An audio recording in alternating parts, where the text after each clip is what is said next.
Mayor Bloomberg of New York City, after he was shot down by the judge that ruled that his soda ban was not going to go through after all, now he's got a new campaign. He wants to target cigarettes, but not cigarettes themselves. He just wants to hide them. Yeah. That's his new campaign, is to hide the cigarettes so that the kids can't see them, because if they can't see them, then they won't want to smoke them.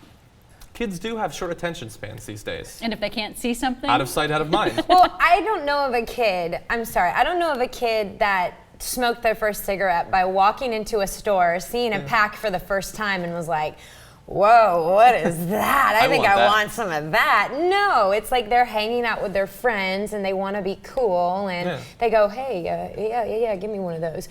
You know what I mean? I don't know if it's really going to stop kids. Well, then it seems like the next step should be when kids are smoking, they have to block the cigarettes so no one else can see it. So and no other kids can see them smoking on it. Well, he's close to that. I think he has pretty much banned cigarette smoking in the entire city of New York. I think he's trying to, at least. Yeah. And Bloomberg, he says that such displays suggest smoking is a normal activity and invites young people to experiment with tobacco.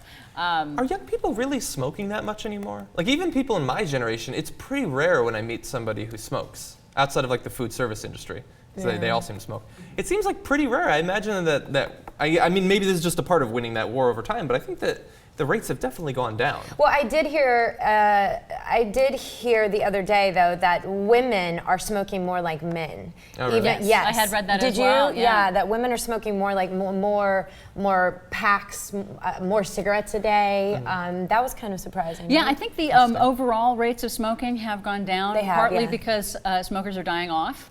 You know, the older ones are, I'm sorry to say, that's very sad, but you know, that they're not actually being making up the difference in new smokers. So I can see where Mayor Bloomberg is coming from, but it does present a problem for convenience stores, especially if you've been to New York. You know that they have those little teeny tiny convenience stores, bodegas, holes in the wall, you know, little newsstands and stuff. So the president of the New York Association of Convenience Stores said, I can't think of another business that is selling legal products that is being forced to hide them from public view. Businesses have a fundamental right to communicate with customers. It's a good point. It's a great point. Wait. I can think of a business that sells legal products has to hide it. Pornography. There you go. Maxim magazine in a lot of places has to have a little paper over it. Or you have to go to like this back room and there's like shelves that cover the door. No, I mean not a go. Not that exactly. I go. Yeah, it's really inconvenient. I never not go. that you know. I mean, no. And the thing is, like, if I watch a pornographic video, I don't give a person near me cancer. But anyway, I think that he has a good point. He has a good point, but the analogy kind of falls apart when you think about porn. Anyway. Yes. But also, my final point, I think it's interesting that thanks to Bloomberg, New York City is becoming like the far left's lab, kind of.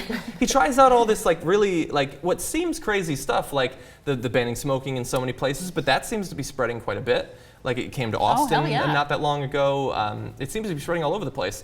I mean, the soda ban seems to have fizzled, but maybe the cigarette ban will work as well. Well, you know, and there is a basis for that. There is a basis budget-wise for New York City, because the city pays for healthcare costs. You know, and so when you had like the big tobacco lawsuit of several years ago that actually forced the tobacco companies to pay the states for all the money that they spend on dealing with chronic healthcare impacts and diseases and death. So, you know, I can see where Bloomberg is coming from on this. It's just it seems to be more useful for a discussion for making people talk about and think about these things rather than actually having a basis. I can't see how it could stand a test, a court test. Yeah.